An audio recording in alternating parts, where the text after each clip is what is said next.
Oh,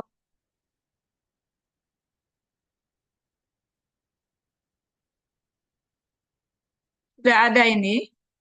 Sudah kok jadi foto yang Ya, kerekam Bapak ya. Ibu, kita mulai aja ya. Kita ini, Ya, kita mulai dengan kita yang sudah hadir terlebih dahulu. Siapa Didik? Ya, Assalamualaikum warahmatullahi wabarakatuh. Waalaikumsalam Waalaikumsalam warahmatullahi warahmatullahi wabarakatuh. Ya, wabarakatuh. selamat siang, Bapak Ibu semua. Selamat siang, Bapak. Siang, Mbak. Ya, perkenalkan ya, saya Didi Iswadi. Pada kesempatan hari ini, saya menjadi moderator di acara sesi paralel pada acara seminar nasional pengabdian kepada masyarakat yang dibawakan oleh LPPM Universitas Pamulang. Ya.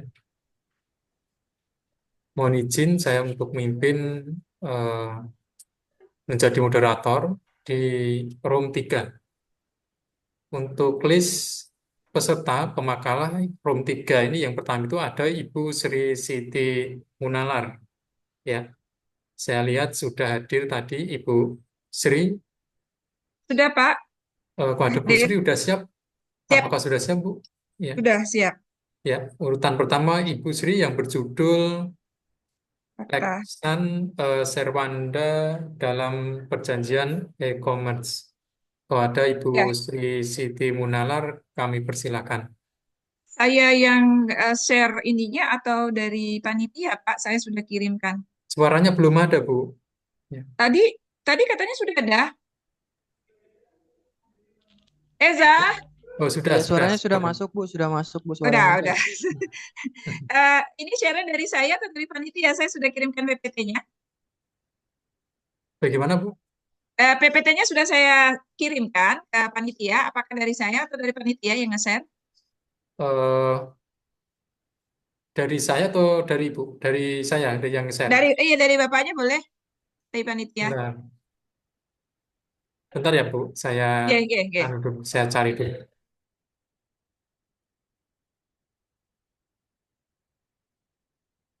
Saya aja ya. Di link itu sih, gimana? Oh, Ibu sendiri, apakah bisa, Bu? Coba ya, saya coba ya, boleh. Ya, Saya Bu. sebentar. Oke, ini saya sudah siapin. Fakta Sunservanda. Oke, kemudian dari sini saya share.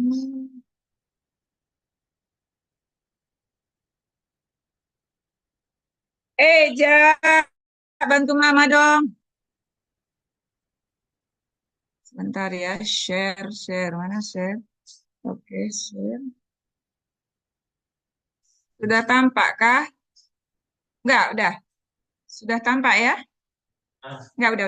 Udah. Sudah, Bu. Ya, baik. Udah, Sudah. oke. Waktunya Auzubillahiminasyaitonir. 8 menit ya, Bu, ya, waktunya. Baik. Auzubillahiminasyaitonirrajim. Bismillahirrahmanirrahim. Terima kasih Bapak Didik yang sudah memberikan waktu kepada kami untuk bisa mempresentasikan hasil penelitian yang sudah kami lakukan untuk semester ganjil 2024-2025. Yang kami berikan title yaitu Fakta Sumber Fanda dalam Perjanjian E-commerce. Di dalam hal ini tim penelitian kami terdiri dari saya sendiri, kemudian rekan saya Sri Siti Menalar, kemudian rekan saya Ibu Halimah Humairah Tuanaya SMH, dan satu mahasiswa yaitu Ana Laila Tulisa. Kami dari program studi ilmu hukum di Fakultas Hukum Universitas Pamulang.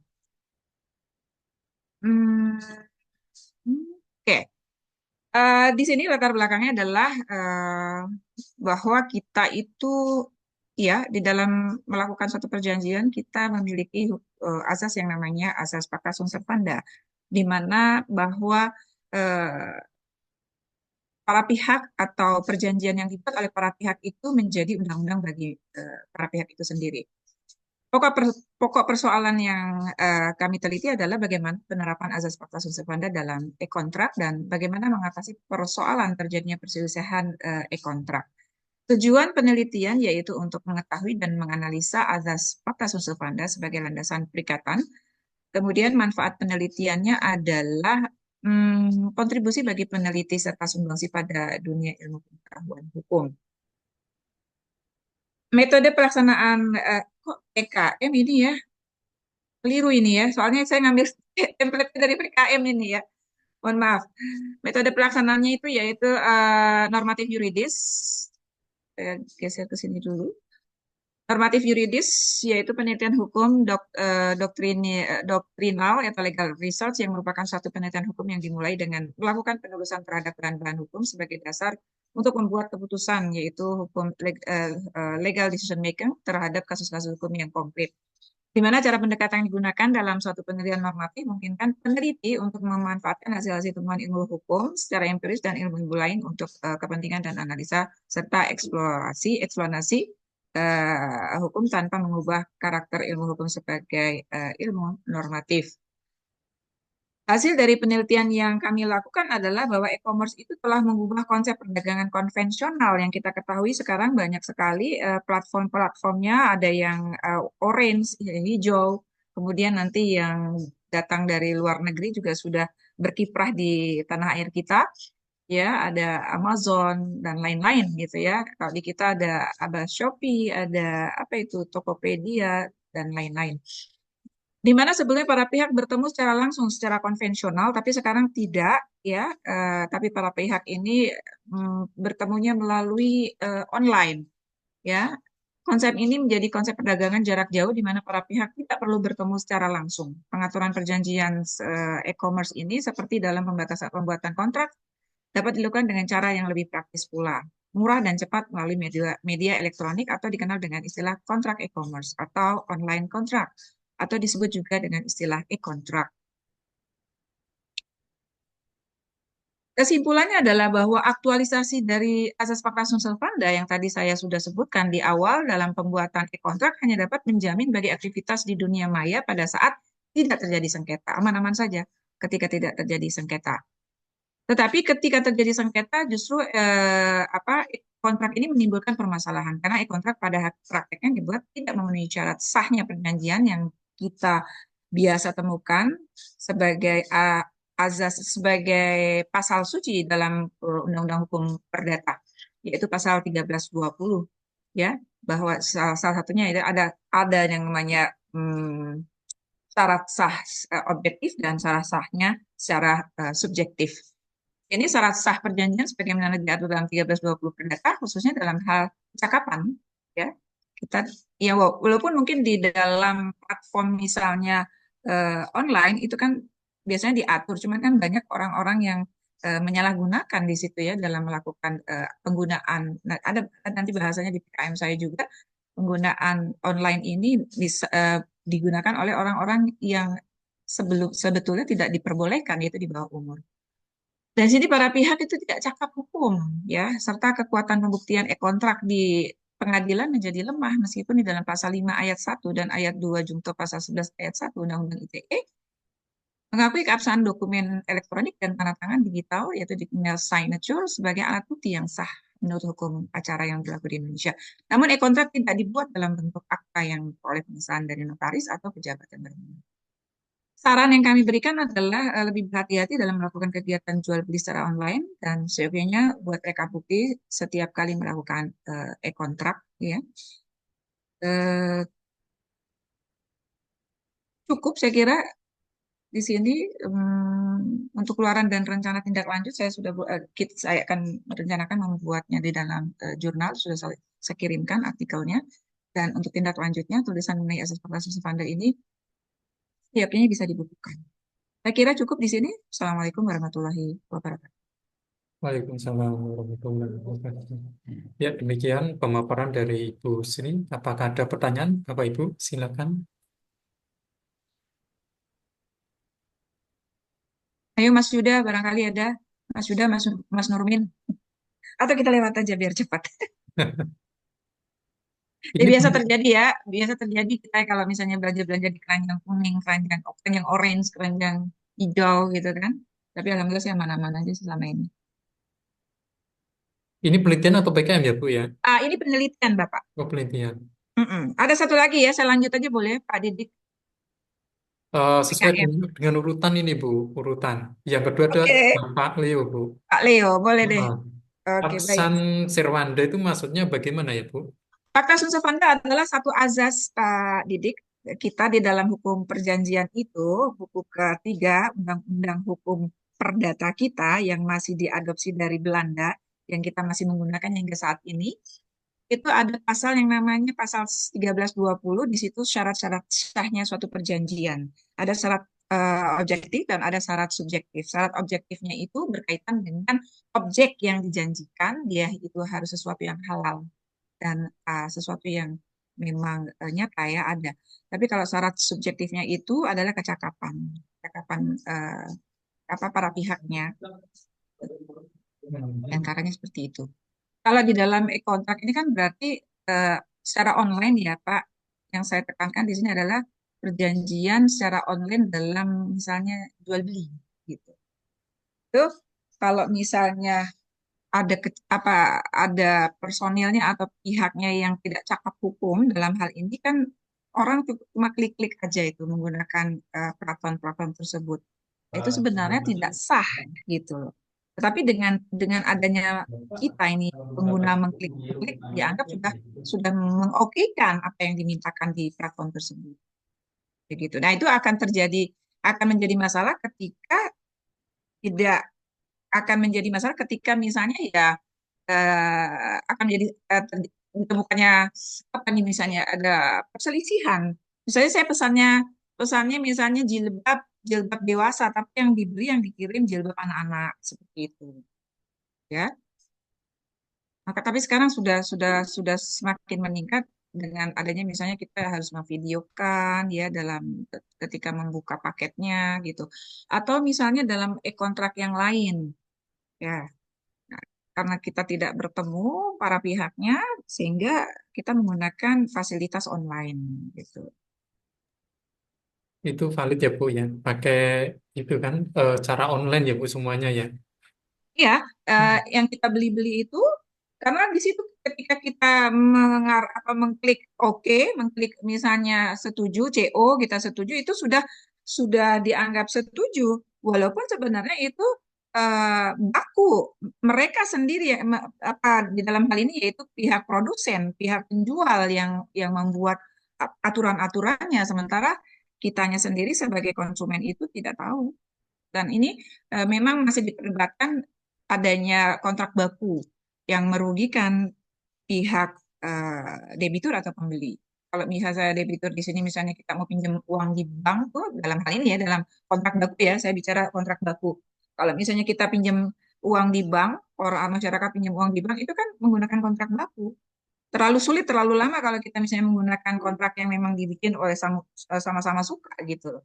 Tapi ini sifatnya jadi pragmatis dan masih berlaku sampai sekarang. Mau tidak mau orang misalnya mengambil KPR juga kontrak baku yang digunakan. Dan di situ banyak kemungkinan merugikan debitur kalau kita tidak hati-hati. Kan kebanyakan orang awam ya kalau misalnya capek itu membaca satu bundel perjanjian itu. Pragmatis sifatnya. Karena butuh, ya sudah, oke lah di mau gitu loh. Tapi nanti belakangnya ketika ada masalah, misalnya dengan bunga yang tidak stabil, nah, menjerat apa debitur, gitu.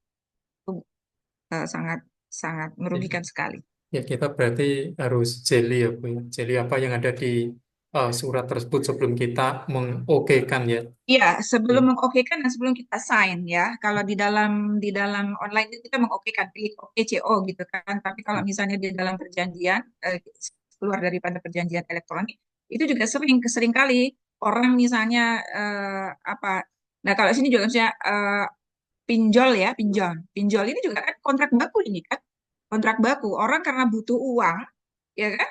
Dia ikut aja klik-klik aja mengokekan saja gitu. Apalagi sekarang ada yang namanya pinjol-pinjol itu dengan sangat mudah didapatkan tanpa adanya misalnya dokumen-dokumen yang lebih ngejelimet gitu, lebih rigid lagi. Bahkan ada yang cuma KTP saja, maka hati-hati dengan gitu Pak Didik. Oke, Bu. Eh, Baik, kita langsung ke pemakalan berikutnya ya, Bapak. Terima kasih, Bu Sri. Ya. Oke, matur suwun. Ya, Saya menunggu. ya. Ya, peserta berikutnya yaitu Bapak Leo Sandi yang berjudul Implementasi Sistem Penyiraman dan Pemupukan Otomatis dengan Penjadwalan melalui aplikasi berbasis Android sebagai usaha meningkatkan efisiensi pertanian Pondok Pesantren Madinah Al-Hijrah Pandeglang. Kepada Bapak Leo atau yang mewakili, kami persilakan.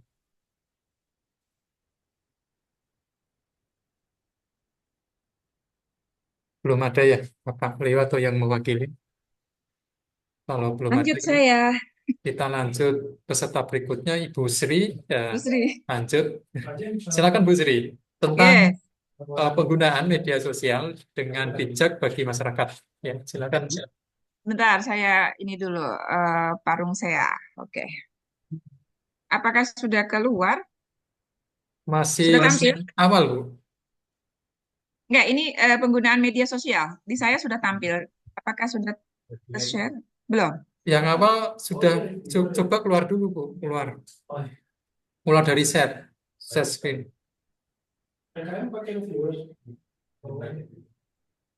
Baik, baik, sebentar. Hmm.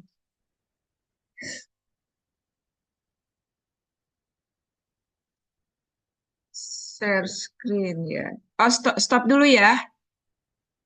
Oke, baik. Terus saya sekarang share yang kedua. Ya, bisa di stop dulu tadi yang awal. Ya, sudah, sudah. Sekarang yang kedua. Sudah munculkah Sudah, penggunaan sosial sudah. media? Sudah. Ya. Oke, sekali lagi salam. Sekarang saya akan memaparkan tentang hasil dari kunjungan kita ke Sukabumi, yaitu dalam rangka eh, apa namanya pengabdian kepada masyarakat. Ya, di sini kita ambil tema penggunaan media sosial dengan bijak bagi masyarakat. Tim PKM-nya saya ini terdiri dari saya sendiri dan Pak Isnu Harjo, Dr. Isnu Harjo Prayitno, kemudian mahasiswa kami Mbak Pipit, Nimade, dan Muhammad Andi. Baik, kita ketahui maraknya atau masifnya sosial media sekarang ini eh, ada banyak manfaat juga banyak mudaratnya, gitu ya.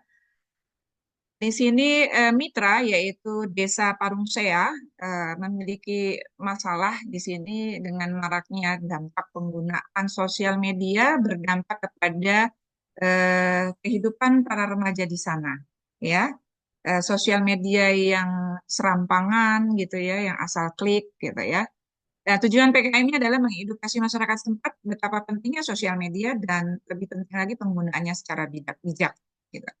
Manfaat PKM-nya adalah terkoneksinya akademisi dengan masyarakat sehingga keilmuan mahasiswa dan dosennya membantu masyarakat mengatasi persoalan-persoalannya, sedangkan masyarakat dapat teredukasi, ya. Sebaliknya masyarakat akan menjadi sarana pendewasaan sivitas akademik. Jadi kita sebenarnya kalau melakukan pengabdian kepada masyarakat tuh impact-nya tuh ke diri kita sendiri. Kita bisa mempelajari apa yang terjadi di dalam masyarakat, khususnya mahasiswa ya yang nanti bakalan terjun ke dunia masyarakat, dunia nyata, bukan lagi dunia kertas gitu. Metode pelaksanaannya di PKM ini kami menggunakan metode ceramah, kemudian tanya jawab dan simulasi dan advokasi. Kemudian hasil kegiatan PKM kami di sini memberikan solusi kepada mitra, yaitu jangan asal membagikan berita yang tidak jelas sumbernya. Sebelum membagikan suatu postingan, kita harus cek lebih dahulu apakah postingan tersebut benar atau tidak dengan mencari tahu melalui media yang terpercaya mengenai konten tersebut. Yang kedua, tidak sembarangan membagikan data pribadi di sosial media juga, gitu ya. Lebih sering ini sering foto-foto ya di share-share seperti itu. Hati-hati dalam membagikan dan membuat konten yang berbau sara dan pornografi. Nah, kemudian yang terakhir menggunakan etika dalam berkomunikasi di sosial media, menggunakan bahasa-bahasa yang santun, jangan menggunakan bahasa-bahasa yang tidak terdidik. Eh, Kesimpulannya dari hasil PKM kami adalah bahwa komunikasi di era digital sekarang ini prosesnya cepat mudah. Jadi sebagai pengguna kita harus bijak bermedia sosial, jangan sampai menyebabkan pengaruh buruk terhadap pribadi kita hingga merugikan kita sendiri. Media sosial di tengah kehidupan bermasyarakat memiliki sisi baik, jelas, sangat jelas. Segalanya bisa lebih cepat dan ancamannya juga ada. Ketika sudah memiliki bekal berupa pemahaman yang tepat, maka media sosial bisa membawa banyak manfaat. Gitu. Khususnya di sini ya, anak-anak remaja. Saran, jadikan media sosial dimulai dari milik kita pribadi ini sebagai alat untuk memberikan informasi yang baik, kemudian nanti ditularkan kepada orang-orang terdekat dan kepada masyarakat luas. Yang berikutnya adalah harus mewaspadai soal ancaman di media sosial, mulai dari hoax hingga penipuan. Maka dari itu, wawasan sosial media ini sangat penting, mulai dari hal yang sederhana, selanjutnya memanfaatkan media sosial dengan produksi informasi dan konten untuk membranding diri kita. Di sini banyak anak-anak remaja yang dengan mudahnya dia meng-share foto-foto pribadi, kemudian mudah terpikat dengan apa narasi-narasi yang diarahkan kepada akun-akunnya dia, gitu ya. Nah, kita ketahui betapa berita-berita di masyarakat kita itu ada misalnya tertipu, kemudian melakukan perjanjian-perjanjian yang tidak diketahui orang tua sehingga merugikan dirinya sendiri. Nah, di sini luarannya sudah kami share di media online ya, Tangsel Media ini ada alamatnya di sini dan untuk tindakan selanjutnya ini kita sih berharap PKM ini dapat berkesinambungan untuk proses-proses atau problem-problem yang ada di masyarakat tersebut yang kita tidak mungkin dalam satu hari kita bisa selesaikan. Saya kira itu. Wassalamualaikum warahmatullahi wabarakatuh. Waalaikumsalam warahmatullahi wabarakatuh. Ya, demikian pemaparan dari Ibu Sri. Apakah ada pertanyaan? Bapak Ibu, silakan. Ayo Mas Nurmin, nih remaja-remaja Parung saya Sukabumi nih. Di mitra sendiri Pak, kira-kira permasalahan yang muncul di sana seperti apa? Permasalahan yang muncul ya, yaitu tadi penggunaan Bukan penggunaan itu sebelah, Bu. Sebelah tadi sebelah. oh bukan ya, bukan buat saya ya. Sorry, Bukan. sorry. Oke, oke. Siap. Bu, ini pesertanya remaja atau apa, Bu? Pesertanya Anak remaja. sekolah di daerah mana, Bu? Ini Sukabumi, Kabupaten Sukabumi. Sukabumi. Iya. Desa Parung saya. Hmm. Kita Media tahu. sosialnya contohnya apa, Bu, di sini? Ya, contohnya misalnya dengan penggunaan sosial media yang gini, remaja-remaja sekarang itu kan suka men-share-share foto ya, Pak ya. Ya, apa selfie-selfie kemudian di-share. Nah, di situ kan ada yang masuk ke japri-japri gitu kan, ke message-message pribadi kalau misalnya di Facebook gitu kan.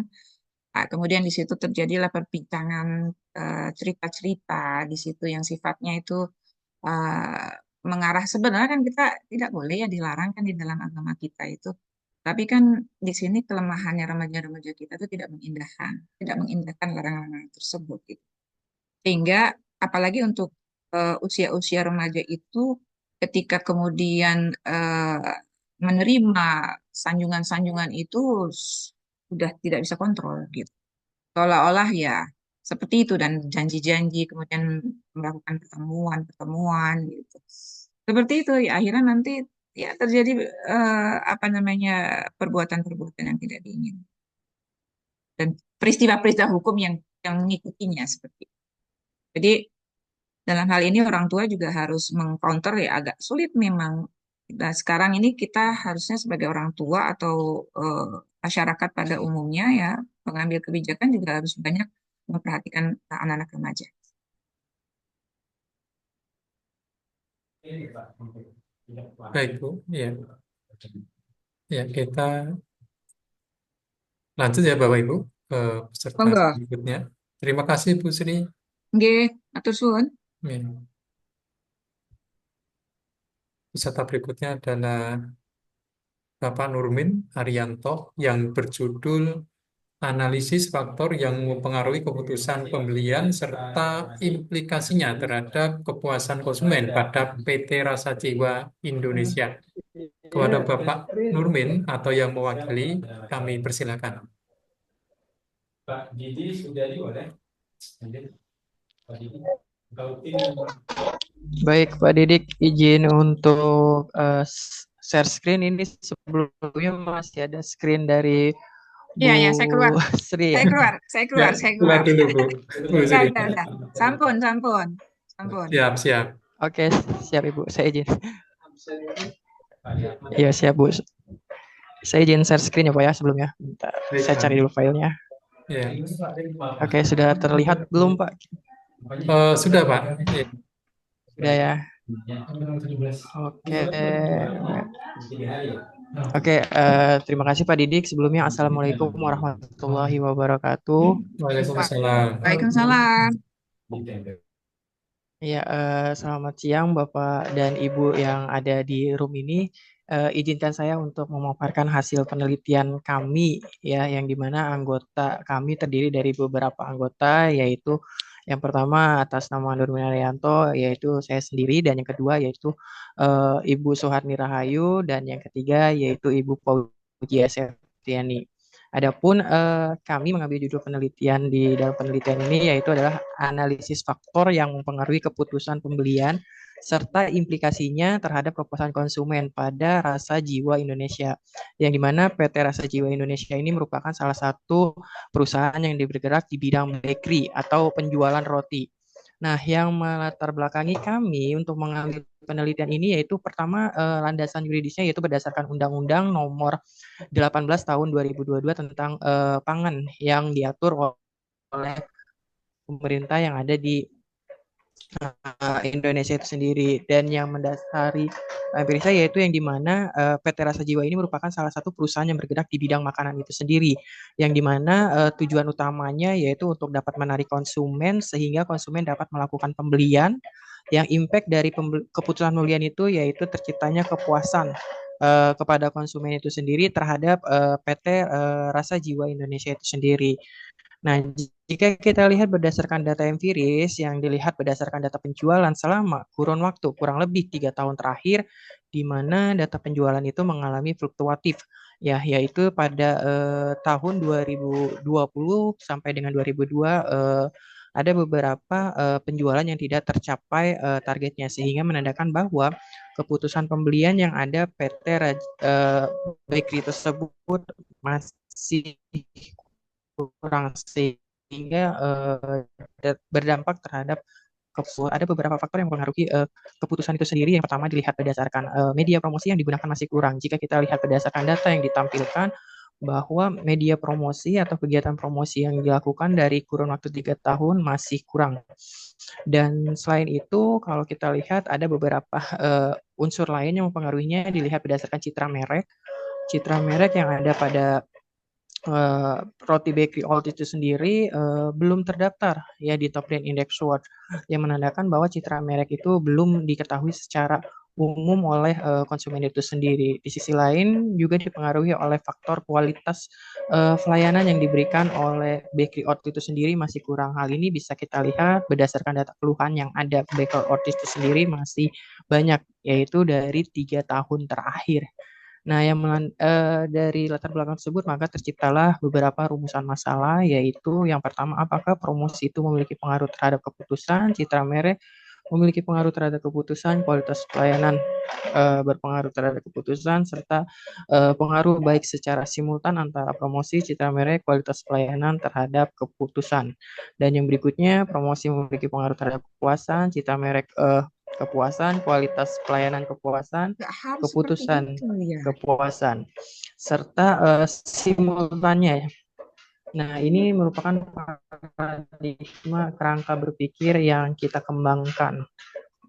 Lanjut, metode penelitiannya kita menggunakan data primer, yang dimana data primer kita gunakan itu menggunakan kuesioner yang sifatnya tertutup, yang dimana kita sudah menyediakan jawaban dengan menggunakan skala Likert. Adapun data sekunder kita menggunakan literatur buku atau bahkan referensi, sedangkan populasinya yaitu sebanyak 33.000 dengan sampel sebanyak 100 responden dengan eros tingkat sebesar 10%. Untuk analisis data, ada beberapa analisis yang kita gunakan, yaitu analisis deskriptif, uji instrumen, asumsi klasik, Sobel, dan yang terakhir yaitu menggunakan uji hipotesis. Nah, dari hasil penelitian maka diketahui berdasarkan karakteristik responden yang membeli roti Baker Oats ini, yaitu diketahui bahwa mayoritas usia ini antara 17 sampai 25 tahun dengan tingkat pekerjaannya sebagai karyawan, dan frekuensi pembelian yaitu antara 2 sampai 5 kali melakukan pembelian terhadap Baker Oats itu sendiri. Untuk analis deskriptif, maka diketahui kualitas atau promosi, citra merek, kualitas pelayanan, keputusan, bahkan sampai dengan kepuasan yang ada pada Baker All itu ternyata sudah baik. Dan hal ini sejalan juga dengan hasil uji instrumen yang menandakan bahwa data-data tersebut dikatakan valid dan memenuhi uji asumsi klasik. Lalu untuk hasil uji hipotesisnya, jika kita lihat berdasarkan output SPSS, maka hampir seluruh variabel memiliki pengaruh terhadap keputusan pembelian dan kepuasan konsumen itu sendiri. Dan pengaruh secara simultan dari dua model yang ditampilkan, bahwa kedua model tersebut memiliki pengaruh yang secara simultan. Nah, ini aku di pengaruh langsung terhadap kepuasan melalui keputusan pembeli. Begitu juga untuk citra merek dan bahkan kualitas pelayanan itu sendiri memiliki pengaruh secara langsung terhadap kepuasan melalui keputusan pembelian. Nah, sehingga kesimpulan yang diperoleh bahwa untuk setiap variabel secara tidak langsung memiliki pengaruh terhadap variabel keputusan ataupun kepuasan itu sendiri. Yap, demikian hasil pemaparan untuk presentasi dari hasil penelitian kami, keputusan pembelian serta implikasinya terhadap kepuasan konsumen. Ya, Pak Didik, waktu dan tempatnya saya kembalikan. Ya, baik Pak. Demikian pemaparan dari Pak Nurmin. Ya, silakan yang ingin bertanya, Bapak Ibu.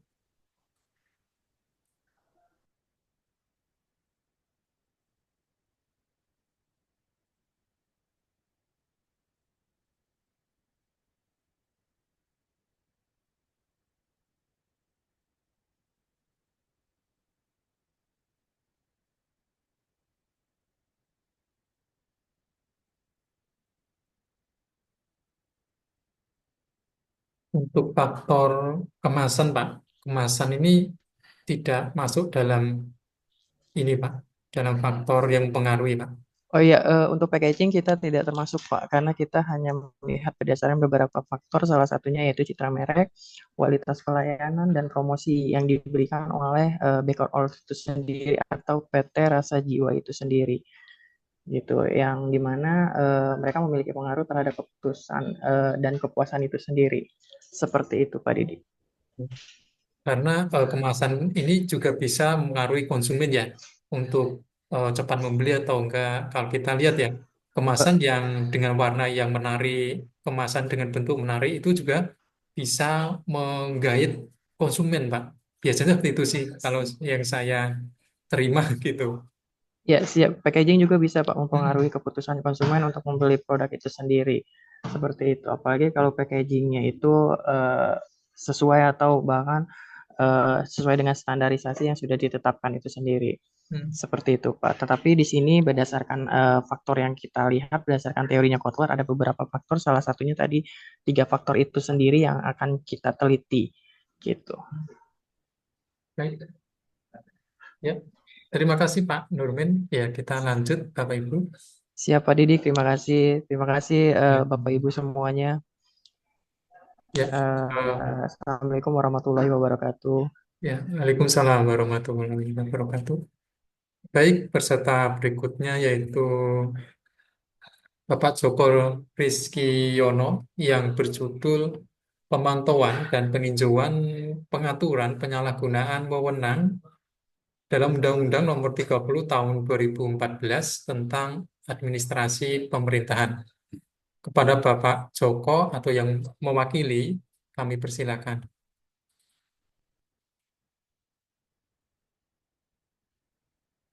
Belum ada ya kayaknya ya. Ya, kalau belum ada kita lanjut ke peserta berikutnya, yaitu Bapak Yuda Pratama. Apakah ada atau yang mewakili? Ada, Pak. Ya, baik. Yang berjudul Analisa Klasifikasi Komentar MotoGP ya pada media sosial 10 ya, 10 menggunakan algoritma support, vector machine, dan naive Bayes. Kepada Bapak Yuda atau yang mewakili, kami persilakan. Oke, Pak. Izin share screen ya, Pak. Ya, baik, Pak.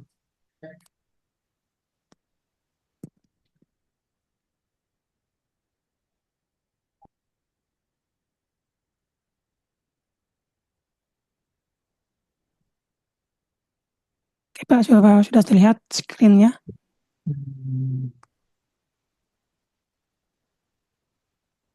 Belum, Pak, masih Loading. ya. Baik, terima kasih. Ya, Sudah terlihat, Pak? sudah. Sudah, oke. Oke, terima kasih atas waktunya Bapak Didi. Saya mulai. Assalamualaikum warahmatullahi wabarakatuh. Ya, di sini Warahmatullahi wabarakatuh.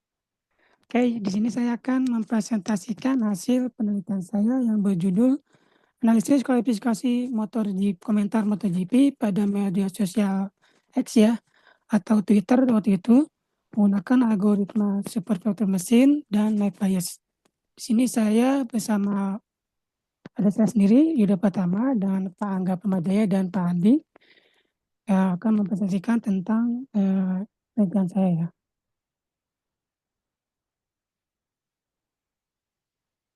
Oke, latar belakang dari penelitian ini dilihat dari tingginya topik mengenai event suatu perlombaan ya pada balap MotoGP dalam sebuah media sosial cetak maupun media elektronik, menjadikan peristiwa tersebut menjadi pembicaraan banyak orang di dunia nyata maupun di dunia maya ya, atau di internet. Jadi keinginan tahu masyarakat mengenai info-info atau komentar yang beredar mengenai tentang balap MotoGP ini tersebut menjadikan perbincangan banyak di media sosial yang ada, sehingga menjadikan topik tersebut menjadi populer atau trending topik ya di suatu media sosial yang memposting tentang perlombaan tersebut.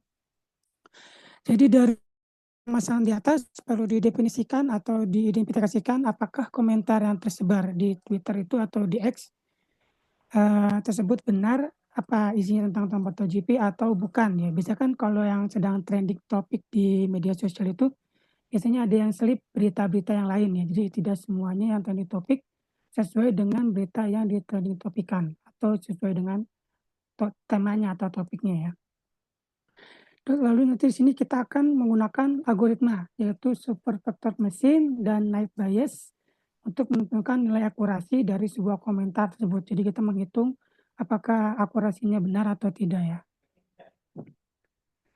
Di sini rumusan masalahnya bagaimana memutus pola untuk menentukan komentarnya ya atau tidak, yaitu komentarnya benar tentang MotoGP atau tidak ya, menggunakan algoritma SPM dan naive Bayes. Lalu bagaimana menentukan nilai akurasi antara algoritma SPM dan naive Bayes. Kita mengkolaborasikan dua algoritma tersebut ya. Selanjutnya dari ruang lingkupnya kita mengambil data dari dari Twitter ya dulu, terus sekarang kan jadi X, waktu itu bulan Oktober saat saat Malaysia GP ya di negara seberang tentang Malaysia GP, lalu nanti kita akan klasifikasikan menggunakan algoritma super vector machine dan naive Bayes. Selanjutnya di kerangka pemikirannya kita akan ada datasheet ya, terus data nanti diolah menggunakan tokenization, filter token, filter support, dan transform. Nanti datanya berupa teks ya dari Twitter atau X. Nanti diolah menggunakan datanya kalau sudah di text processing, langsung data masuk ke 10 volt data validation ya. Nanti langsung di sini langsung dihitung dari data yang sudah di text processing ini digunakan algoritmanya yaitu SPM dan naive Bayes. Lalu nanti akan keluar data trainingnya. Setelah keluar data trainingnya nanti akan keluar hasilnya, akurasinya berapa, presentasinya ya, terus AUC-nya atau kurva undercover-nya ya di sini. Lalu dihasilkan lagi akurasi comparison-nya dari dua algoritma ini dikeluarkan lagi akurasi comparison atau perbandingannya dari dua algoritma tersebut. Metode penelitian yang kita ambil yaitu yang pertama dari data business understanding ya. Kita ngambil data komentar dari sosial media. Lalu data understanding-nya kita sortir kembali ya, apakah komentarnya ya atau tidak tentang MotoGP. Lalu di data preparation, di text processing tadi ya, data yang sudah diolah tadi, di text processing diatur lagi mana yang benar atau tidak ya untuk si teksnya. Lalu di modeling di sini kita algoritmanya kita masukkan SPM-nya dan NetBayes-nya. Lalu di evaluation itu keluar ROC curve-nya. Lalu terakhir bisa di development atau implementasi programnya. Jadi ada program di akhir untuk penelitiannya. Jadi ada 6 metode penelitian yang kita ambil. Selanjutnya pengambilan data ini ya, berupa contoh untuk pengambilan data. Kita mengambil atau menarik data dari Twitter atau X, media X, social X itu ya, berupa 1000 data. Tapi dari 1000 data itu kita tidak mengambil semuanya. Jadi kita sortir lagi tadi menggunakan text processing. Misal datanya ada 500, ya kita akan proses datanya berupa 500 data. Jadi ini berupa teks ya, data komentar dari media sosialnya. Lalu kita mengklasifikasikan data tadi ya, yang tidak dan yang benar. Ini contoh data yang komentarnya benar ya. Jadi di sini ada tentang Dani Prodesa, raih pole position di Malaysian GP. Ini sesuai dengan trending topik yang ada ya. Kalau yang tidak kan biasanya berupa iklan ya. Jadi Anda bisa membeli tanpa mengasihi, tapi tidak memiliki pengasih juga untuk mengikuti trending topik saja. Jadi dia mengiklan ya, mengikuti iklan. Selanjutnya ini tadi ya, kita mulai text processing tadi ada tokenizing, filter token, filter stopword, dan transform friends. Di sini kita menggunakan aplikasi ya. Jadi semuanya kita proses menggunakan aplikasi namanya Rapid Mirror. Jadi tinggal langsung masukkan datanya ke sini, tinggal diproses. Ini untuk yang text processing. Jadi ada 4 proses untuk text processing. Selanjutnya kalau sudah di text processing, mulai pemodelan dengan algoritma yang SPM atau NetBayes tadi ya. Di sini data Excel-nya kita masukkan. Misal tadi datanya ada 500, kita masukkan data Excel-nya, jadi datanya berupa Excel. Terus set rule-nya tadi, terus nominal text-nya, terus processing dokumennya berapa. Lalu dimultiply. Kita kan menggunakan 2 algoritma ya, jadi kita menggunakan multiply di sini. Ini multiply-nya untuk menggabungkan antara NetBayes dan Super Proxy Machine. Jadi diproses semuanya, lalu akan menghasilkan akurasi atau presentasinya. Jadi nilai akurasi dari masing-masing algoritma berdasarkan dari hasil analisis kita menggunakan algoritma tadi. Akurasi dari SPM yaitu 95,50%, NetBayes itu 93,00%, dan akurasi kurvanya 0,978, dan kalau NetBayes 0,783. Jadi kalau lihat dari akurasinya lebih akurasi ke pakai support vector mesin ya daripada NetBayes. Lalu untuk implementasi modelnya kita menggunakan web programming ya. Jadi dari hasil tadi pengolahan data dari algoritmanya, kita buatkan programmingnya berupa website. Nanti user tinggal memasukkan untuk mengecek ya apakah benar 100% komentar sesuai dengan trending topiknya atau tidak. Jadi tinggal nanti dikopikan atau copy paste dari komentar MotoGP yang ke sini, tinggal diproses, nanti tinggal keluar hasilnya. Berapa persennya atau kesimpulannya ada di sini. Oke, dari hasil penelitian kesimpulannya dalam penelitian ini lakukan pengujian model dengan menggunakan dua metode data mining yaitu SPM dan NetBayes. Hasil evaluasinya dan validasinya diketahui bahwa nilai akurasi untuk menentukan bahwa komentar tersebut ya atau tidak untuk membuktikan dengan akurasi dengan nilai AUC. Dari masing-masing algoritma untuk SPM nilainya 95 tadi ya, dan AUC 93. Dan kalau kurvanya tadi yang SPM 0,973 dan AUC dari NetBayes 0,849. Jadi lebih akurasi menggunakan SPM untuk si algoritmanya. Oke, untuk dari saya cukup sekian, Pak Didi. Baik, Pak. Demikian presentasi dari Bapak Yuda. Silakan bagi Bapak Ibu yang ingin bertanya.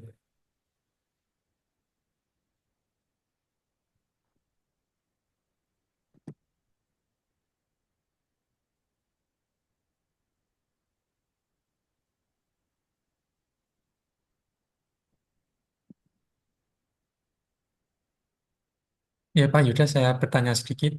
Iya, Pak. Ini manfaat dari penelitian ini apa ya, Pak? Ini manfaatnya kan biasanya kalau trending topik kan biasanya trending trending topik di Twitter atau di X itu kan teratas ya. Hmm. Biasanya ada yang mengikuti dari trending topik itu atau memanfaatkan berita yang sedang trending ya. Jadi untuk mengetahui seberapa akurasikah isi Twitteran atau tweet di media sosial itu sesuai dengan trending topik. Jadi untuk mengukur akurasi. Jadi hanya mana yang benar untuk si trending topiknya, mana yang tidak. Jadi bisa kan ada yang ikutkan untuk biasa iklan ya, biasa iklan untuk mengikuti karena kan trending topik dia mengikuti hashtag tersebut untuk mengiklan. Jadi bukan mengisikan tentang trending topiknya begitu Pak. Untuk menghitung akurasinya aja. Gitu. Kebetulan saya penggemar MotoGP ini, Pak. Iya, Jadi kalau ada itu event itu ya, kan iya, eventnya bisa dilaksanakan 2 minggu sekali, kadang iya, 1 minggu sekali gitu ya, Pak. iya, Kalau ini belum dimulai, biasanya iya, awal Februari kalau nggak salah iya, iya. untuk Itu MotoGP. untuk menghitung akurasinya aja sih itu. Biasanya kan Ya. ada yang ikut-ikutan aja. Mm. Ya, baik, Pak. Terima Ya, kasih atas eh, pemaparannya dan ilmunya. Ya. ya. Terima kasih Pak. Saya akhiri. Assalamualaikum warahmatullahi wabarakatuh. Waalaikumsalam. Ya, peserta berikutnya eh, Bapak Melvin Zakri SEMM. Apakah ada Bapak Melvin atau yang mewakili?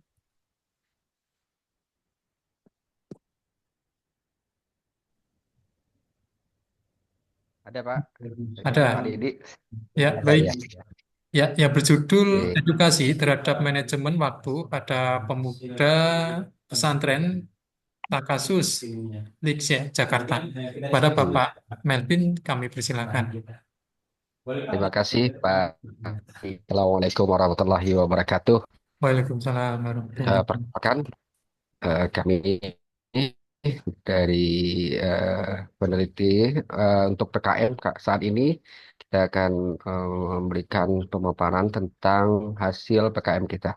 Saya sendiri ketuanya, ketuanya Pak Amiruddin. Kebetulan saya sebagai anggota dari tim PKM. Kemudian untuk judul kita, saya share dulu ya. Belum kelihatan ya. Share screen.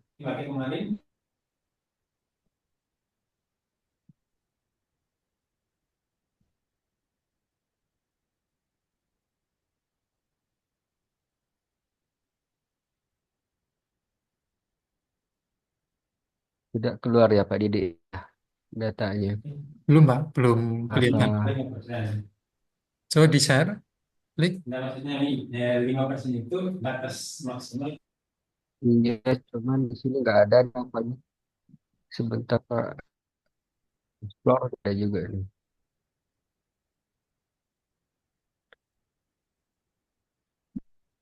Apa udah dikasih akses ya Pak? Di share screen.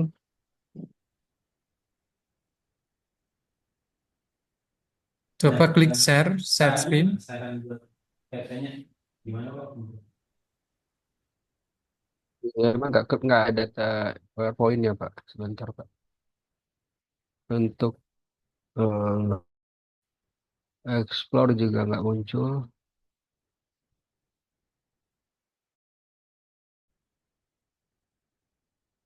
Apa Pak Didi punya Coba ininya? sekarang, Pak, coba. Eh Sekarang coba ya, coba lagi. 125 triliun. Triliun pemilihan nih. betul Pak Didi. Hmm. Share screen. Coba share screen. Klik lagi, Pak. Berarti dari segi rupiah yang tadi kan ada sekitar.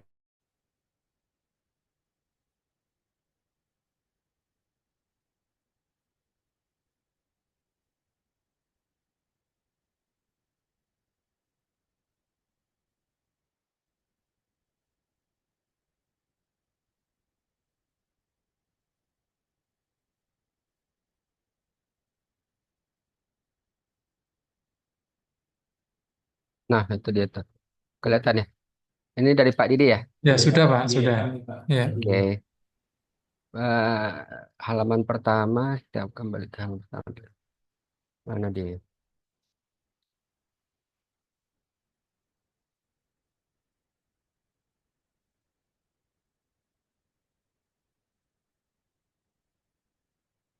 Halaman pertamanya Pak Didi bisa.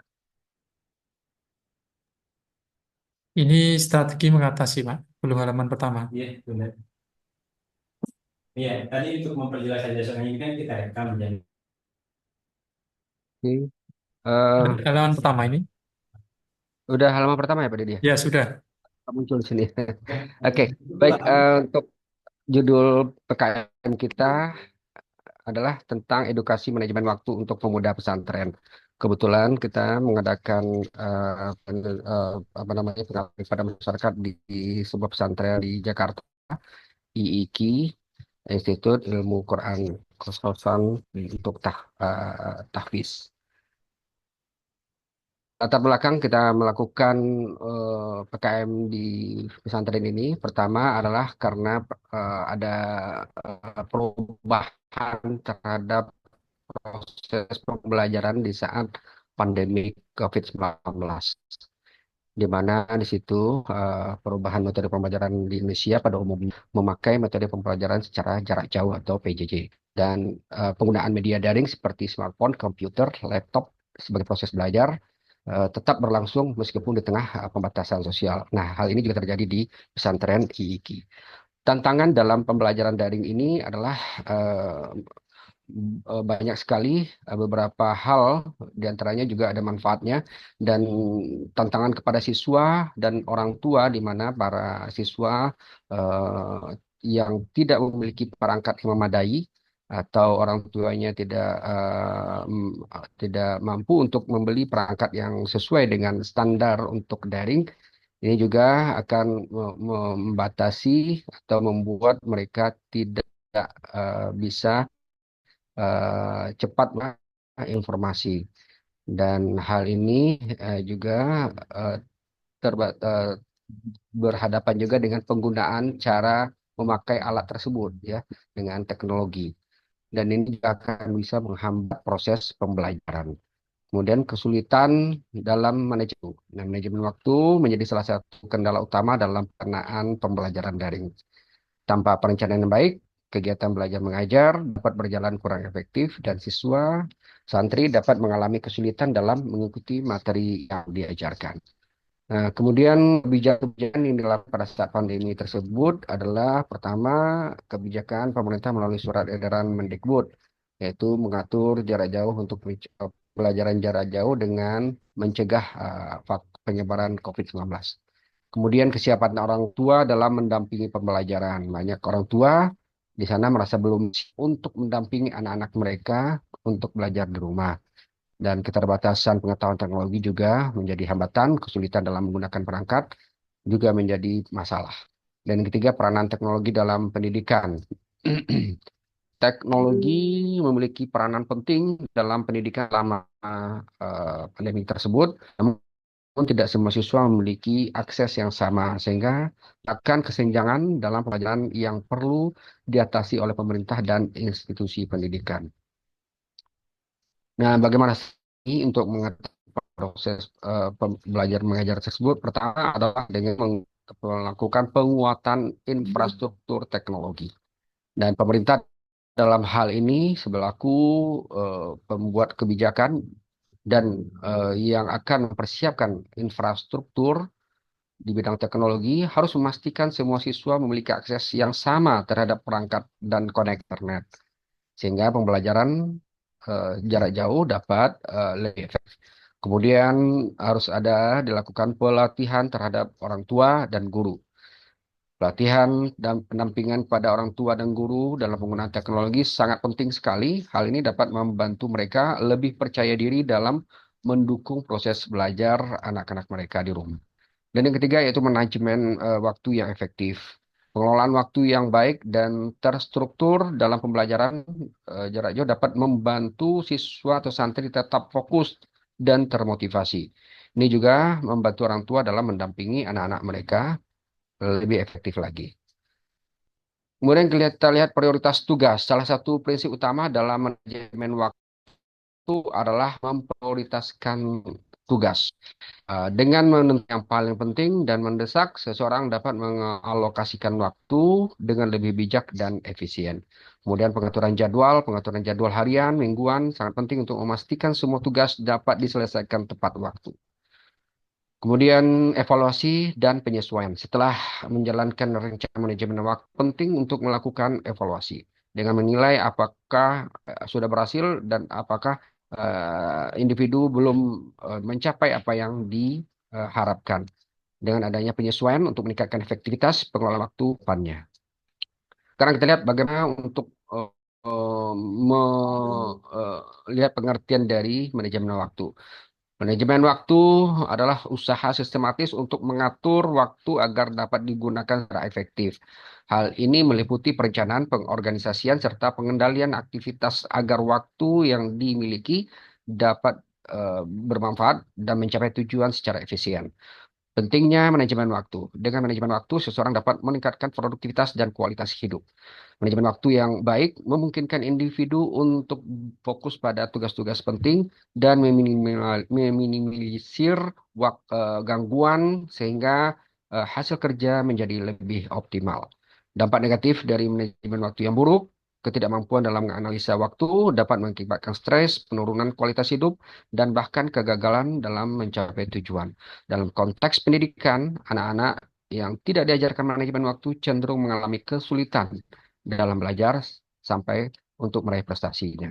Ada beberapa teknik dalam manajemen waktu. Pertama itu teknik Pomodoro, yaitu teknik dengan menggunakan metode linear untuk membagi waktu lebih menjadi internal. Kemudian ada teknik to-do list, membuat daftar tugas atau cara yang efektif untuk mengelola waktu dengan mencatat semua tugas-tugas yang perlu dilakukan. Individu dapat lebih mudah mengingat dan menyelesaikan pekerjaan secara prioritas. Yang ketiga, delegasi tugas. Delegasi tugas adalah teknik penting dalam manajemen waktu, terutama dalam konteks kerja. Dengan mendelegasikan tugas kepada orang lain, seseorang dapat mengurangi beban kerja dan fokus pada tugas yang lebih strategis. Kemudian kita lihat metode pelaksanaan dalam pengertian ini. Pertama, materi yang kita sampaikan adalah pelatihan kesehatan, di mana kita masih harus tetap memperhatikan kebersihan, terutama tangan, dan untuk berhadapan dengan individu lain harus mencuci tangan dengan benar dengan teknik yang diajarkan. Kemudian partisipasi masyarakat. Masyarakat juga diharapkan berpartisipasi dalam proses pengabdian pada masyarakat ini dan mereka cukup baik dalam penyambutan kami selama melakukan PKM. Yang ketiga, evaluasi efektivitas pelatihan. Setelah pelatihan, kami melakukan evaluasi untuk menilai efektivitas materi yang kita sampaikan. Hasilnya menunjukkan bahwa peserta dapat memahami dan mengimplementasikan teknik mencuci tangan yang benar dan merupakan salah satu tujuan utama dari program PKM ini. Kemudian implementasi program wirausaha. Kami juga melakukan program wirausaha untuk masyarakat. Kami juga mengintegrasikan informasi mengenai wirausaha dan dalam sesi pelatihan. Hal ini bertujuan untuk mendorong kreativitas dan memberikan peluang bagi warga untuk memulai usaha dan dapat meningkatkan perekonomian lokal. Kemudian kita libatkan pengurus dalam hal PKM ini, juga pengurus kita libatkan untuk aktif dalam berbagi pengalaman. Keterlibatan mereka sangat penting untuk menjamin bahwa informasi yang disampaikan dapat diterima dengan baik oleh warga dan diterapkan dalam kehidupan sehari-hari. Kemudian ada sesi diskusi Mohon dan maaf, Pak. tanya jawab. Pak, Kami mohon maaf, waktu kurang ya 2 menit ya, Pak. ya Ya, waktunya kurang 2 menit. kurang apa Pak? Gimana Pak? Kurang Kurang 2 kelas. menit lagi waktunya. Oh siap Pak. Ya, Hmm. makasih Pak. Baik, sesi diskusi seperti biasa kita juga melakukan sesi diskusi di akhir pemaparan.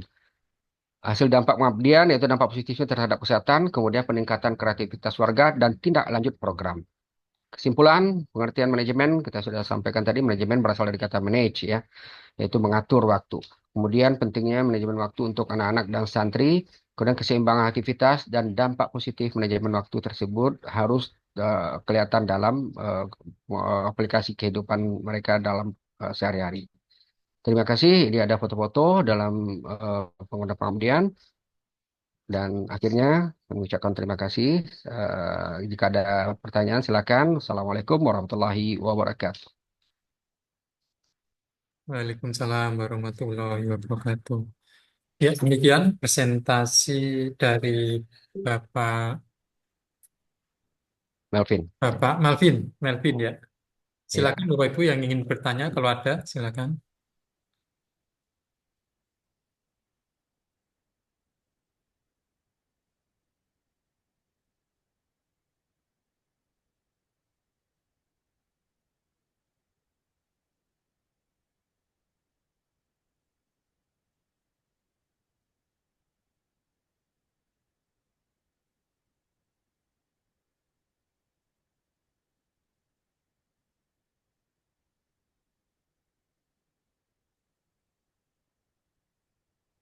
Pesertanya berapa orang Pak ini? Jumlah keseluruhan peserta. Peserta ada warga-warga di sekitar sama santri serta pengurus kurang lebih sekitar 200 peserta, Pak.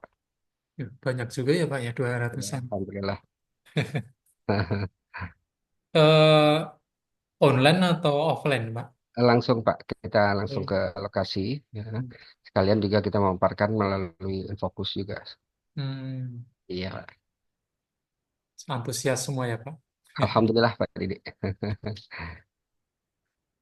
Baik Pak, terima kasih Ya, atas pemaparannya. sama-sama Pak Ya, Didi.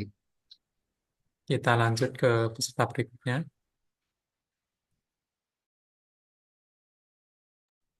Peserta berikutnya yang akan disampaikan oleh Bapak Joko Rizkiono yang berjudul Pemantauan dan Peninjauan Pengaturan Penyalahgunaan Wewenang dalam UU Nomor 30 Tahun 2014 tentang Administrasi Pemerintahan. Pada Bapak Joko atau yang mewakili kami persilakan. Pak Asep dulu lagi Pak Asep yang lain.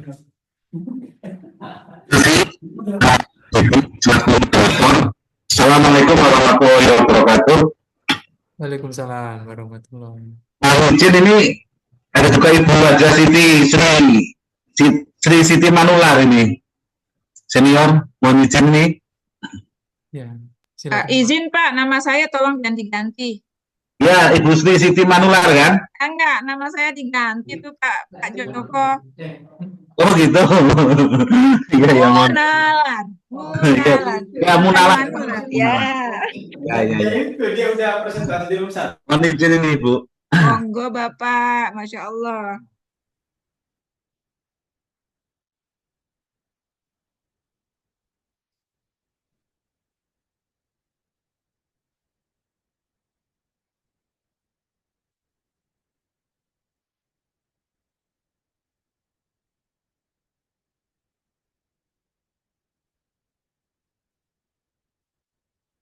Pak Didik untuk file ininya bagaimana Pak Didik untuk apa presentasinya? Silakan klik share screen, Pak. Silakan. Share screen yang bagikan ya. Share screen itu di karena Klik ini siapa? klik Yang bagian tanda panah ke atas, Pak, warna hijau. Diklik aja. ya sudah. Terus Diklik, dokumen.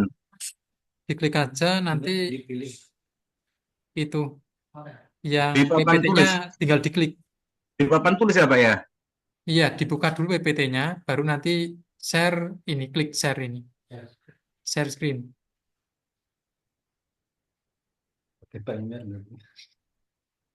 Biar itu Pak, pas waktunya.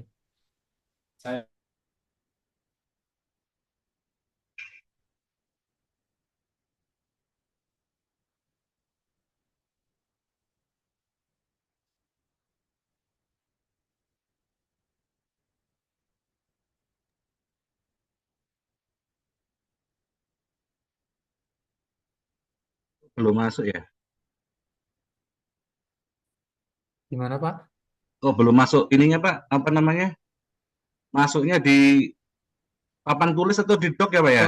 PPT-nya coba dibuka dulu Pak, PPT-nya. PPT yang di file apa saya sendiri?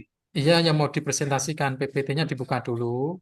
Kalau udah dibuka, silakan klik tanda ini atau tulisan share ya bagian di bagian tengah-tengah tanda panah hijau. Diklik nanti terus dipilih yang PPT yang dibuka tadi.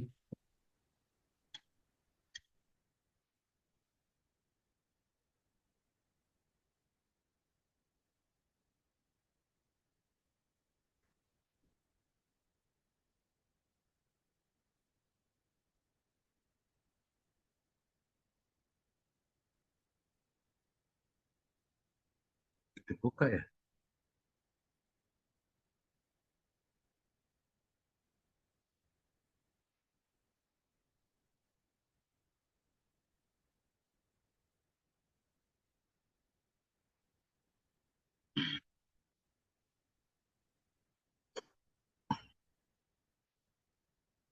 Bagikan. Oke. Siapa ya? Sudah masuk ya Pak? Bentar, bentar Pak. Bentar Terima lagi. kasih Pak Ya untuk sudah. saya Ya. selaku apa namanya peneliti dalam hal ini berkaitan dengan Tridharma Perguruan Tinggi yang kami paparkan dalam apa pada siang hari ini terkait dengan apa namanya Sembadra ya, Sembadra. Maka kami akan paparkan terkait dengan pemantauan dan peninjauan pengaturan penyalahgunaan wewenang dalam Undang-Undang Nomor 30 Tahun 2014 tentang Administrasi Pemerintahan. Selanjutnya, sebagai latar belakang. Dari latar belakang Undang-Undang Nomor 30 tentang Administrasi Pemerintahan jauh sebelum diundangkan, lahir tuntutan dari gerakan mahasiswa menuntut dilakukannya reformasi hukum untuk melenyapkan atau menghapus KKN, korupsi, kolusi, dan nepotisme dalam segala bidang kehidupan, terutama dalam penyelenggaraan pemerintahan. Selanjutnya, dari TAP MPR, ketika awal reformasi, telah lahir TAP MPR nomor 8 MPR 2001 tentang arah kebijakan pemberantasan korupsi dan nepotisme. Nah, dari TAP MPR tersebut salah satunya adalah untuk mendorong partisipasi masyarakat secara luas dalam pengawasan kepada pihak yang berwenang. Ketika ada dugaan praktek KKN yang dilakukan oleh pegawai negeri, penyelenggara, dan anggota masyarakat. Selanjutnya, dari TAP MPR nomor 8 tahun 2001 tersebut meminta untuk mencabut, mengubah, atau mengganti semua ketentuan peraturan perundang-undangan serta keputusan penyelenggara negara yang terindikasi melindungi atau memungkinkan terjadinya korupsi, kolusi, dan nepotisme. Kemudian perlu segera membentuk undang-undang guna mencegah terjadinya perbuatan kolusi atau nepotisme dalam yang mengakibatkan terjadinya praktek tindak pidana korupsi. Selanjutnya dalam Undang-Undang Nomor 30 Tahun 2015 tentang Administrasi Pemerintahan yang pada pokoknya adalah warga negara masyarakat tidak akan mudah menjadi subjek kekuasaan negara. Karena apa? Transformasi dari asas umum pemerintahan yang baik dari Undang-Undang Administrasi Pemerintahan itu telah dipraktekkan selama berpuluh-puluh tahun dalam penyelenggaraan pemerintahan dan dikonkretkan dalam norma hukum yang sebenarnya jauh sebelum adanya Undang-Undang Nomor 30 Tahun 2014 itu praktek penyelenggaraan pemerintahan itu yang baik itu sebetulnya sudah berjalan dan itu menjadi bagian hukum daripada kegiatan pemerintah sehari-hari.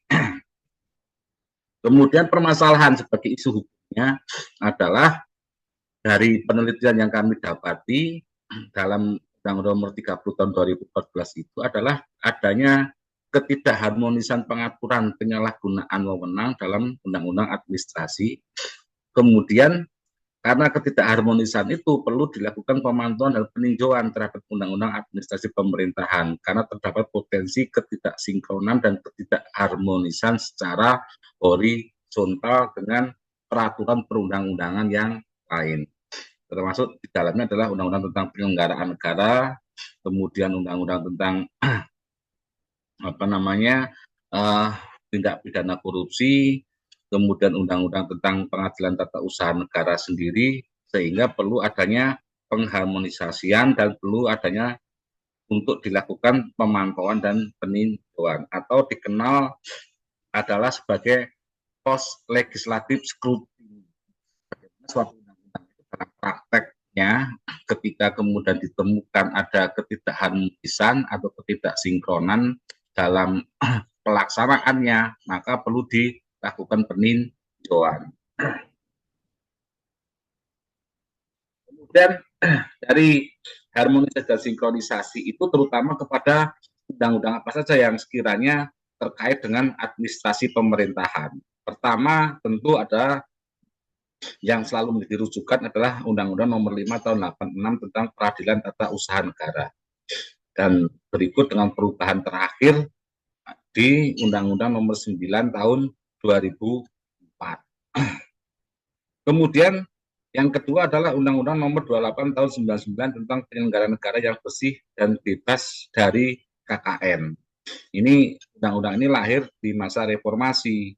Bagaimana kemudian reformasi itu menginginkan adanya penyelenggaraan pemerintahan itu yang bersih dari korupsi. Sekalipun hari-hari ini korupsi tidak malah berkurang, malah justru semakin bertambah lebih parah lagi atau lebih mengerikan. Kemudian selanjutnya dalam TAP MPR nomor 8 tahun 2001 itu salah satunya mengamanatkan adanya ombudsman.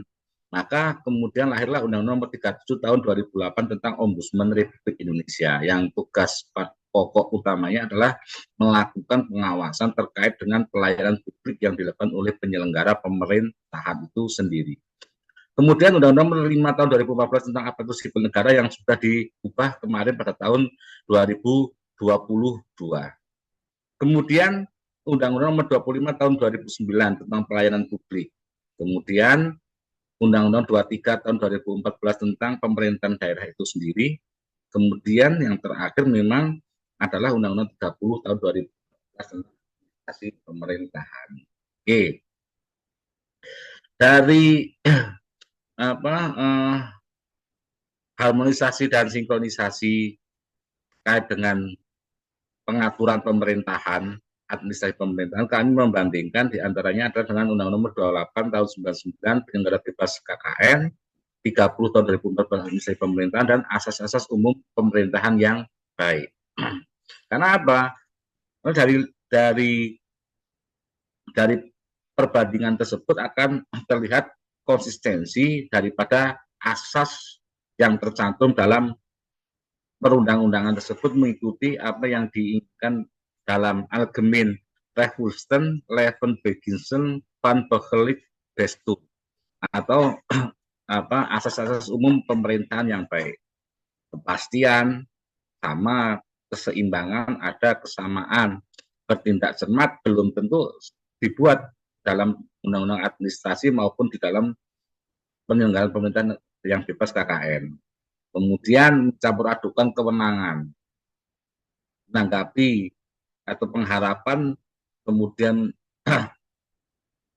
meniadakan perlindungan kebijaksanaan asas penyelenggaraan kepentingan umum itu tidak terakomodir.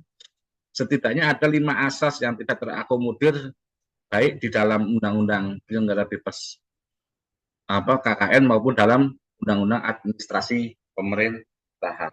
Dari 13 asas-asas umum pemerintahan yang baik. Karena asas itu pada hakikatnya adalah jiwa daripada undang-undang itu sendiri. Jika suatu undang-undang tidak memiliki asas, ya dia sama halnya dengan manusia, dia tidak memiliki jiwa. Kemudian, mohon maaf Pak, ya, waktunya kurang 2 menit lagi. Oh, 2 menit lagi. Oke, berarti saya langsung ke analisa ini aja ya Pak ya. Maaf nih. Baik. Oke, nah Saya akan menyampaikan di partisipasi masyarakatnya saja bahwa keinginan untuk penyelenggaraan negara yang bebas KKN itu dibentuk dari komitmen atau kemauan daripada masyarakat yang memerlukan langkah-langkah percepatan atau langkah-langkah yang bersifat revolusioner. Nah, definisi pemantauan sudah, jadi nggak perlu lagi di ini. Kemudian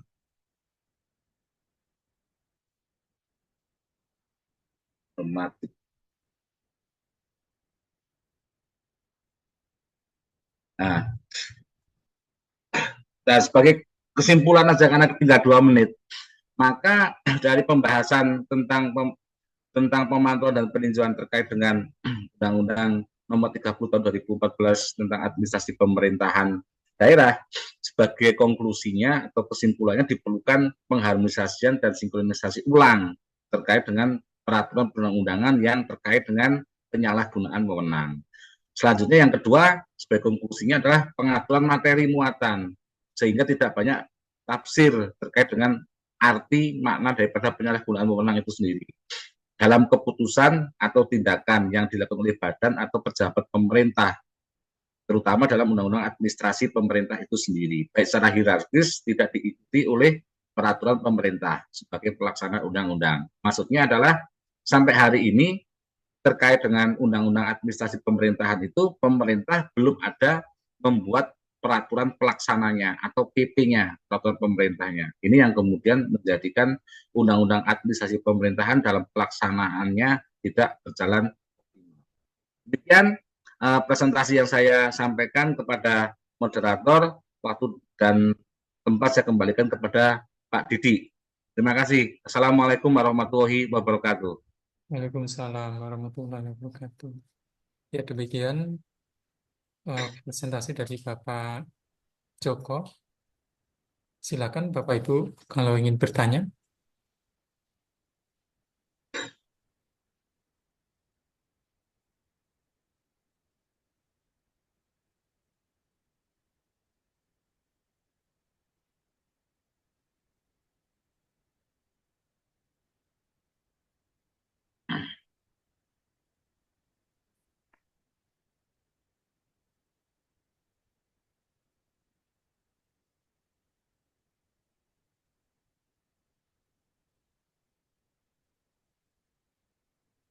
Biasa sedikit bertanya, Pak. Nah, silakan Pak Didi, selaku moderator sudah mau bertanya. Ini saya nunggu Bu Sri ini jika mau bertanya nih Bu Sri maupun yang lain nih. Ya. Saya dulu ya Pak, nanti Ya. saya Bu Sri kali ya. Silakan Pak Didi. Ya, dari ini ya, dari ini ya, dalam pemantauan dan peninjauan ini menggunakan apa, Pak? Menggunakan apa? Alat apa? Akan metodenya atau caranya nih? Caranya, Pak? Oh, caranya. Dalam melaksanakan pemantauan dan peninjauan itu kita akan melihat dari legal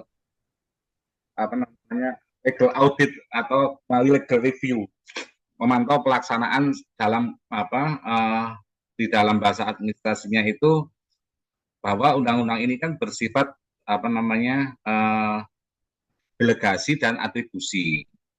Bagaimana pelaksanaan undang-undang di bawahnya yang memerintahkan dibentuk peraturan pemerintah itu sudah dibuat atau belum, kemudian peraturan presidennya sudah dibuat atau belum, peraturan menteri dan lain sebagainya. Nah, di dalam Undang-Undang Nomor 30 Tahun 2014 itu terkait dengan peraturan pelaksana yang langsung di bawah undang-undang, yaitu peraturan pemerintah itu belum ada dibuat, sehingga di kemudian hari dari tahun 2014 hingga sekarang 2025, 10 tahun, jadi banyak permasalahan sehingga undang-undang itu dalam prakteknya tidak bisa dilaksanakan dengan maksimal.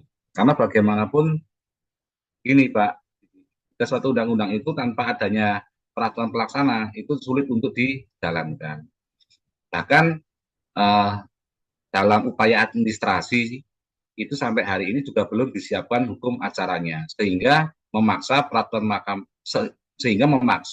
Mahkamah Agung membentuk peraturan Mahkamah Agung tentang hukum acara ketika ada sengketa administrasi antara warga negara dengan pejabat pemerintah jika keputusan pejabat pemerintah itu merugikan daripada masyarakat.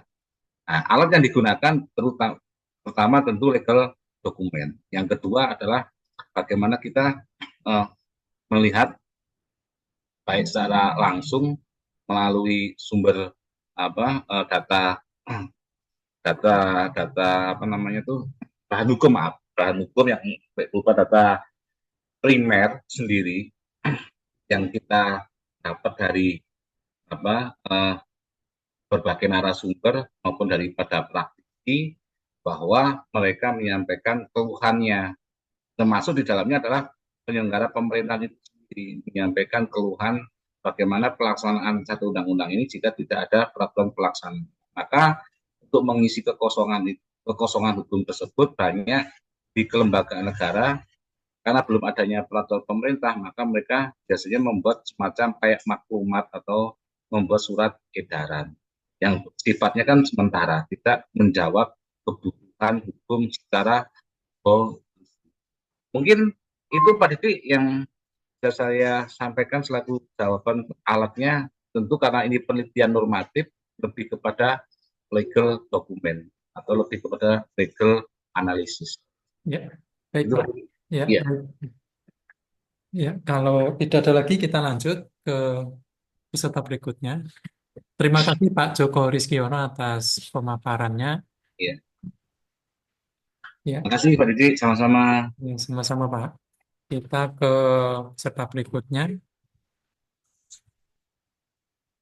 yang akan disampaikan oleh Ibu Nisa Ruwah Ibnatur Husnul yang berjudul Optimalisasi Media Sosial untuk Pengembangan Personal Branding dan Kewirausahaan Pemuda di Taman Baca Masyarakat TBM Kolong Ciputat.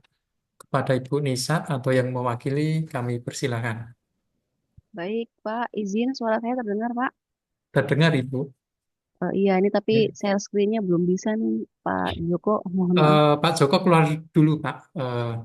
Minta tolong bisa keluar dulu dari share screen.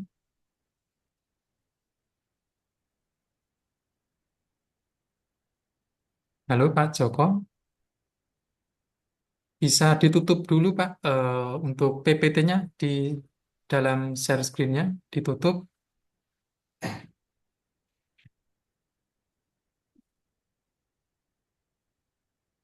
Apa? Takutnya sudah pergi nih Pak Joko. Kayaknya.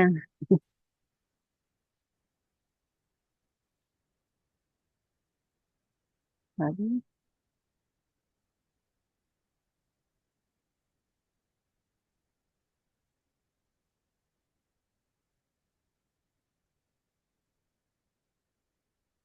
Harus dari Pak Jokonya ya, Pak. Nggak bisa dari Nah, admin, Pak. saya Untuk, coba dari sini Bu, bentar.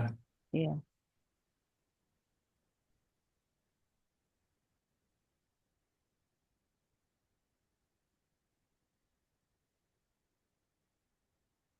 Apa sudah kelihatan Bu kalau saya nge-share? Iya, sudah. Kelihatan ya?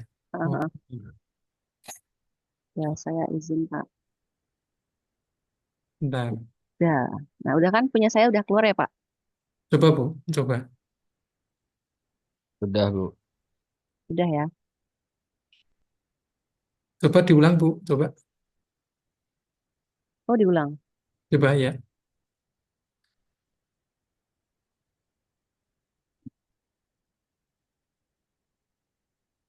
Udah ya. Baik, sudah Bu, silakan. Sudah baik. Ya. Izin untuk presentasi ya. Ini kamera saya yang depan agak rusak nih, Pak. Jadi nggak terlihat. Ya, baik Bu, tidak apa-apa. Saya buka ya Pak ya. Assalamualaikum warahmatullahi wabarakatuh.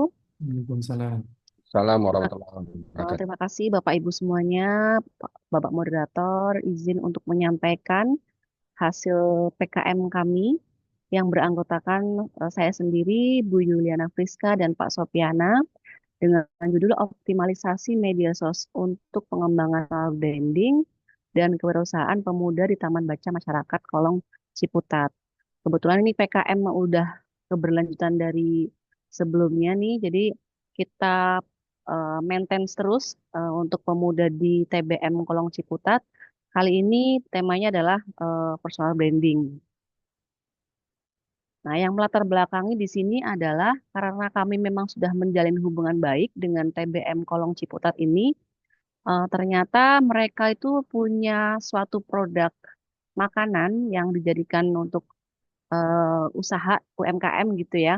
Namun saya melihat beberapa kali hanya diupdate di status WhatsApp dengan foto yang seadanya dan tidak ada mereknya gitu. Lalu akhirnya kami coba berdiskusi dengan ketua dari TBM ini kira-kira apa yang dibutuhkan, maka akhirnya memunculkan PKM ini ya. Kita mengangkat sebagai media sosial untuk platform yang penting dalam meningkatkan tadi soal branding dan kewirausahaan. Nah, itu permasalahan yang kami temukan atau kita sesuaikan dengan kebutuhan di TBM Kolong Ciputat. Nah, jadi kami coba bagaimana mensosialisasikan, bagaimana supaya produk-produk yang dibuat oleh pemuda di TBM Kolong Ciputat itu bisa layak ya, karena ternyata rasanya enak tapi penjualannya gitu-gitu aja gitu. Nah, tujuan PKM-nya di sini tentu sebagai keterampilan yang diperlukan untuk memanfaatkan media sosial secara efektif, meningkatkan daya saing, serta membuka peluang kewirausahaan.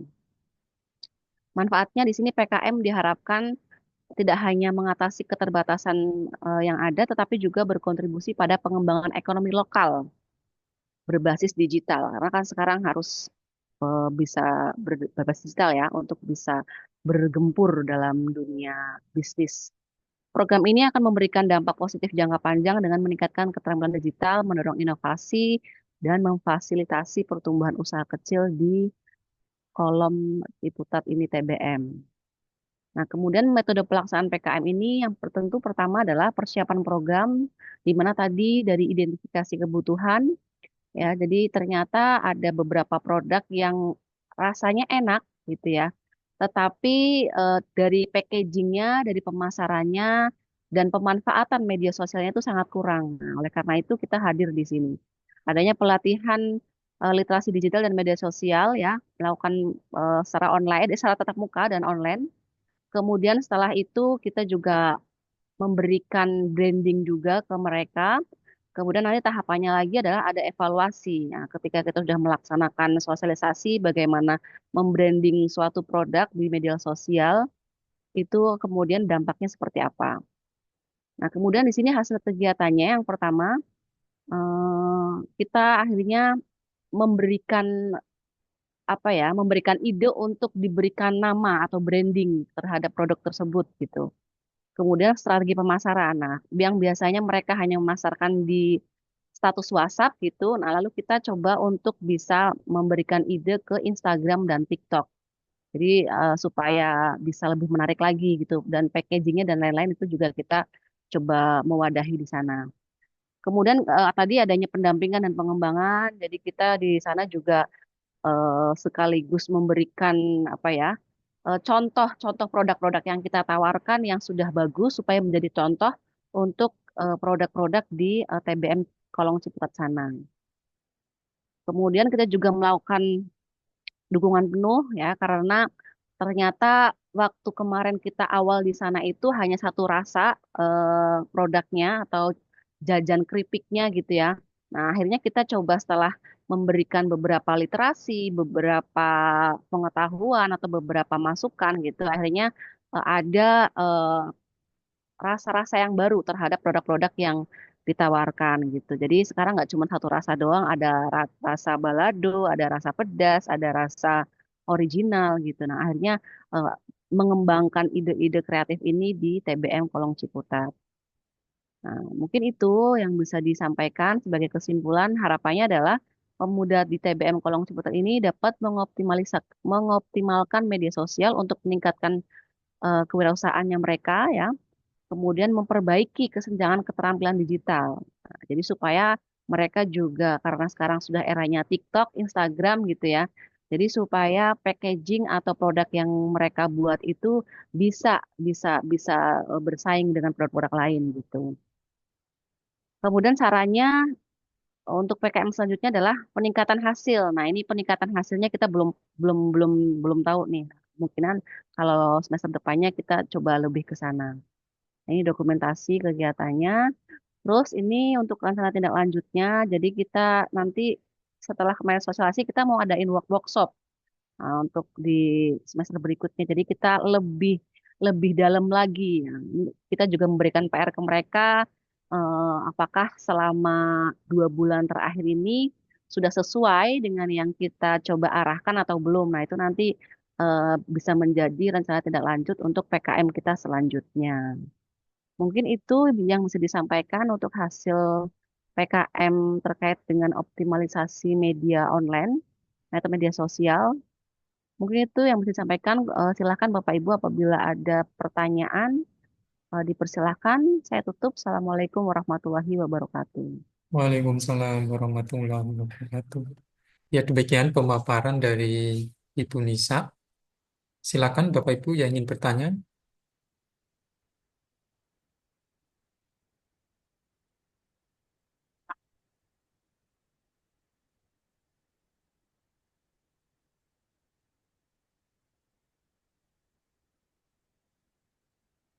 Pesertanya ini dari anak kecil atau dewasa atau Ini su- Pak, pemuda sih, pemuda. pemuda.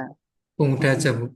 Iya pemuda-pemudi. Cuman kan mereka kayaknya agak di pedalaman ya, bukan pedalaman sih, maksudnya yang kurang ini. Jadi teknologinya agak kurang gitu.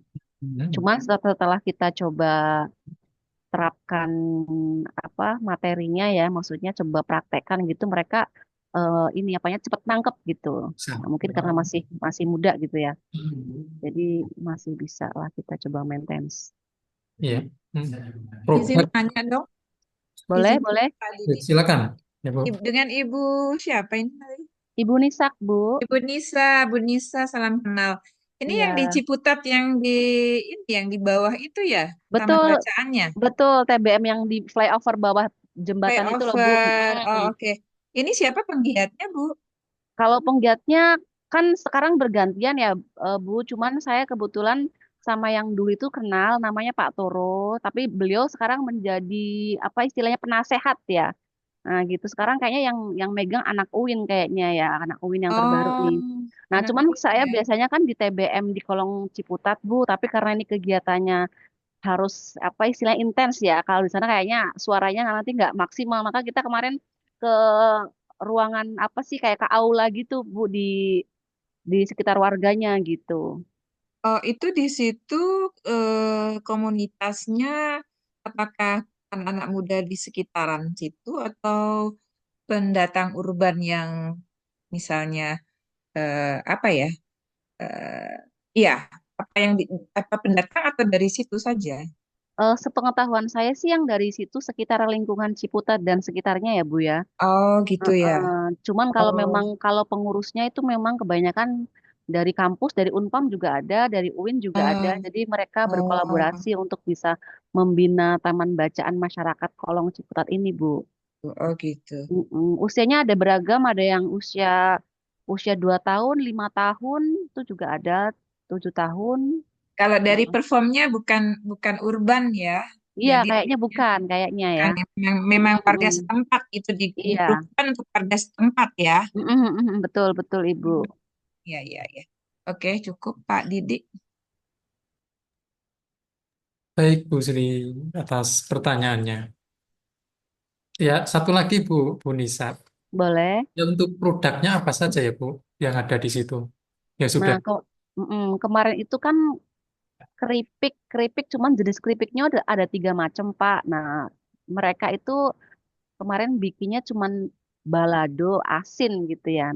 Jadi kita coba cara rasa-rasa yang lain seperti pedas gitu kan. Kita sekarang kan ada pedas terus pedasnya dilevelkan gitu. Nah, itu mereka mulai ke sana gitu. Terus kemudian ada yang original.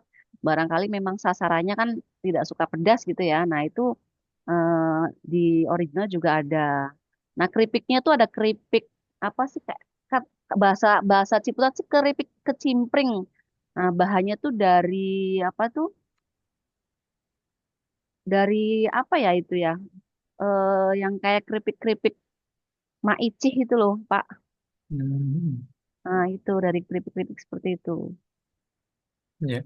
Itu rasanya sih enak, Pak. Cuman di ya kayak gitu nggak ada packagingnya, cuman di itu sendiri terus di foto asal gitu. Makanya pas Ya. kemarin saya itu akhirnya mending kita brandingan aja nih buat TBM Kolong Ciputat gitu. Hmm.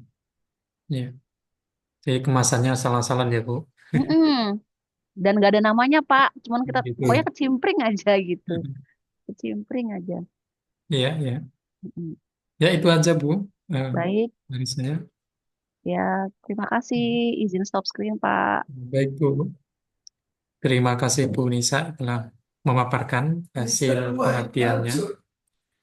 Ya, peserta tinggal satu karena kita langsung ya dari jam setengah 12 tadi ya lanjut sampai sekarang dan belum sholat ya yang beragama Islam. Ini masih satu peserta Bapak Ibu. Semoga ada. Bapak Leo Sandi, apakah sudah ada?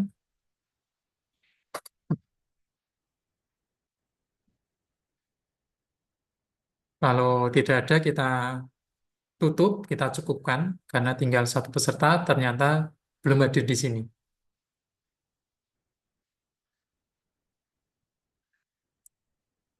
Baik, Bapak Ibu, ada pertanyaan tentang Sembadra ini? Eh,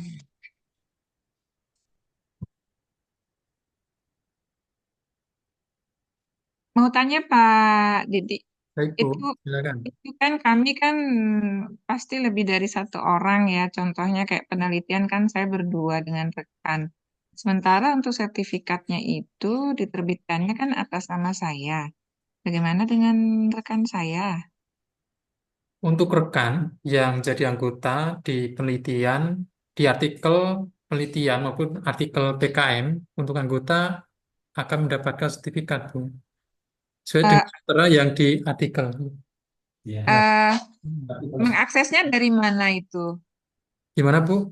Mengaksesnya dari mana? Karena kan kalau di eventnya kan saya sendiri. Untuk teman dari mana? Di untuk link. yang seminar Di link. pagi hanya satu orang yang dapat. Hmm, Tapi kalau pemakalah itu nanti tim semuanya dapat. Itu akan di dikirim link. dari Di link gitu. link drive. Hmm.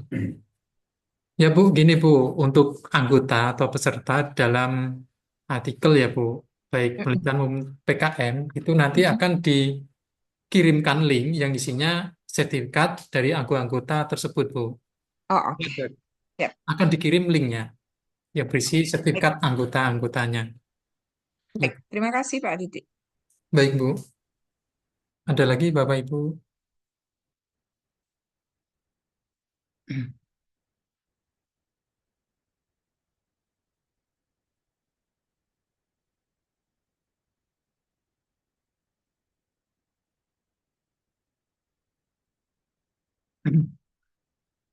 Untuk link video ini nanti akan di-share di grup Sembadra Bapak Ibu.